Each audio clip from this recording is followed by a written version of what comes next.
दोस्तों, आज हम बांग्लादेश की अंतरिम सरकार और भारत के बीच बढ़ते तनाव की जटिलता को समझने की कोशिश करेंगे। बांग्लादेश की अंतरिम सरकार और हेड प्रोफेसर मोहम्मद यूनिस को यह लगा था कि वह अमेरिका और जो बाइडेन प्रशासन के साथ मिलकर भारत को कूटनीतिक दबाव में लाकर सबक सिखा पाएंगे, लेकिन शायद उन्हें यह अंदाजा नहीं था कि जिस कूटनीति के खेल में वे शामिल हो रहे हैं उसमें भारत के अनुभवी और सशक्त कूटनीतिज्ञ जैसे जयशंकर पहले ही अपनी कुशलता साबित कर चुके हैं।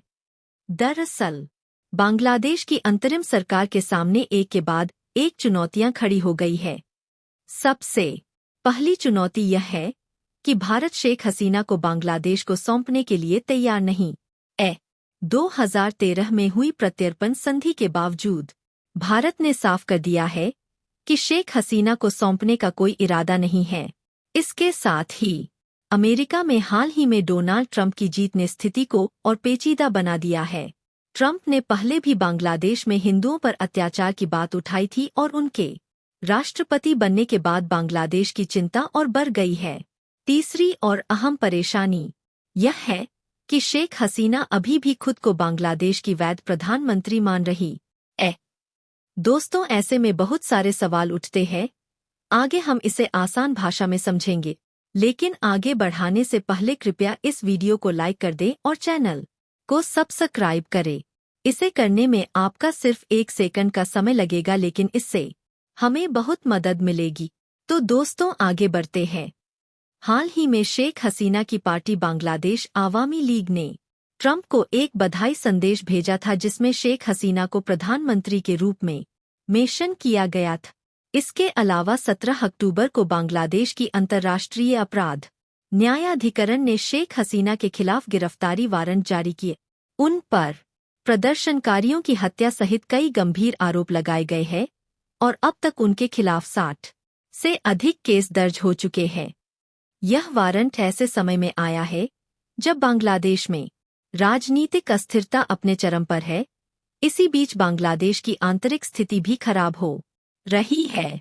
पिछले कुछ महीनों में देश को ऊर्जा संकट, बढ़ती महंगाई और खाद्य सुरक्षा की समस्याओं का सामना करना पड़ा है। बिजली की कमी ने आर्थिक गतिविधियों को प्रभावित किया है, जिससे जनता में असंतोष बढ़ रहा है। ऐसे में शेख हसीना की गिरफ्तारी की मांग ने सरकार पर और दबाव डाल दिया है। अंतरिम सरकार के सामने यह चुनौती है कि वह किस तरह से घरेलू मुद्दों को अंतर्राष्ट्रीय दबाव से अलग रख सके। प्रोफेसर ये की अंतरिम सरकार ने इंटरपोल की मदद लेने का प्रयास किया है ताकि भारत पर अंतर्राष्ट्रीय दबाव बनाया जा सके और शेख हसीना को वापस लाया जा सके। इंटरपोल के 196 सदस्य देशों से उम्मीद की जा रही है कि वे भारत को इस मुद्दे पर प्रतिक्रिया देने के लिए बाध्य करे। हालांकि इतिहास बताता है कि ऐसे कदम बहुत कम ही निर्णायक साबित होते हैं। भारत ने कई बार खालिस्तानी तत्वों के खिलाफ रेड कॉर्नर नोटिस जारी किए हैं, जिनका जवाब अभी तक कई देशों जैसे कनाडा, अमेरिका और ब्रिटेन ने नहीं दिए। इसी संदर्भ में यह सवाल उठता है कि क्या बांग्लादेश की कोशिशें व्यर्थ जाएंगी या यह मामला भारत के साथ उसके कूटनीतिक संबंधों को और तनावपूर्ण बना देगा। हाल के हफ्तों में अंतर्राष्ट्रीय समुदाय की निगाहें बांग्लादेश की इस जटिल स्थिति पर है। यूरोपीय संघ और संयुक्त राष्ट्र ने बांग्लादेश की आंतरिक स्थिति को लेकर चिंता व्यक्त की है और शांतिपूर्ण समाधान की अपील की है। दूसरी ओर भारत का यह फैसला कि वह अपने सामरिक हितों को ध्यान में रखते हुए किसी भी अंतर्राष्ट्रीय दबाव में नहीं आएगा, बांग्लादेश के लिए निराशाजनक साबित हो सकता है। ऐसे में विशेषज्ञ यह अनुमान लगा रहे हैं कि बांग्लादेश की अंतरिम सरकार को घरेलू मोर्चे पर स्थिति सुधारने के लिए आंतरिक उपायों पर ध्यान देना होगा, न कि बाहरी सहायता पर निर्भर रहना होगा।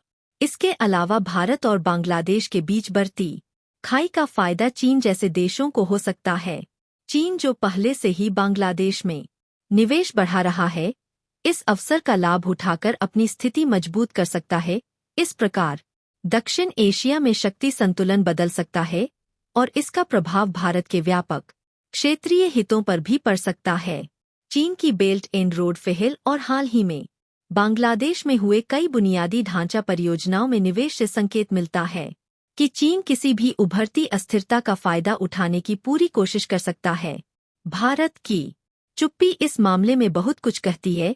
मोदी सरकार का मौजूदा रुख यह दर्शाता है कि वह शेख हसीना के प्रत्यर्पण को एक साधारण कानूनी दायित्व से अधिक एक रणनीतिक कार्ड के रूप में देख रही है। यह तर्क भी दिया जा रहा है कि बांग्लादेश में प्रदर्शनकारियों पर हिंसक कार्यवाही कानून और व्यवस्था बनाए रखने के लिए की गई थी, जिसे भारत अपनी नीति के तहत वैध मानता है। इसके साथ ही भारत का रुख अपने आर्थिक और सामरिक हितों से भी प्रेरित है। भारत और बांग्लादेश के बीच व्यापारिक संबंधों की अहमियत को देखते हुए यह मामला और भी संवेदनशील हो जाता है। दोनों देशों के बीच सालाना व्यापार लगभग $9 बिलियन का है, जिसमें प्रमुख वस्त्र, खाद्य सामग्री और ऊर्जा उत्पाद शामिल हैं।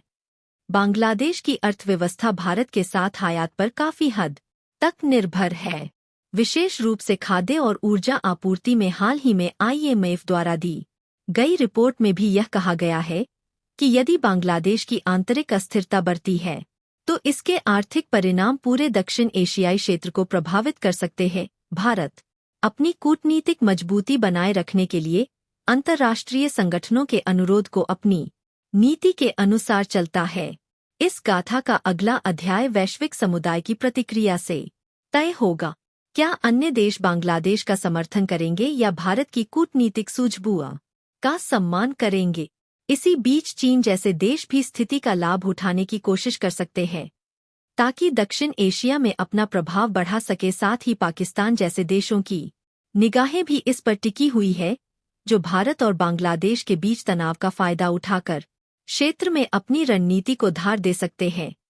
आखिर क्यों भारत द्वारा जारी किए गए रेड कॉर्नर नोटिस के बावजूद कई देश उदासीन बने रहते हैं? इस तरह के सवाल हमारे सामने कूटनीतिक विवादों को उजागर करते हैं, जहां कानूनी दायित्व और रणनीतिक हित टकराते हैं। आने वाले महीनों में लिए गए फैसले भारत और बांग्लादेश के संबंधों को नए रूप में ढाल सकते हैं और क्षेत्रीय शक्ति संतुलन को भी प्रभावित कर सकते हैं। क्या भारत अंतर्राष्ट्रीय दबाव के आगे झुकेगा या अपने रुख पर अडिग रहेगा? इसका जवाब तो समय ही बताएगा। खैर, इस पर आपका क्या कहना है? क्या शेख हसीना अपनी सत्ता में फिर से वापसी कर सकती है या फिर यह प्रयास असफल रह जाएगा? अपनी राय कमेंट बॉक्स में बताइए। साथ ही वीडियो को शेयर करें और चैनल को सब्सक्राइब करना ना भूलें। धन्यवाद दोस्तों।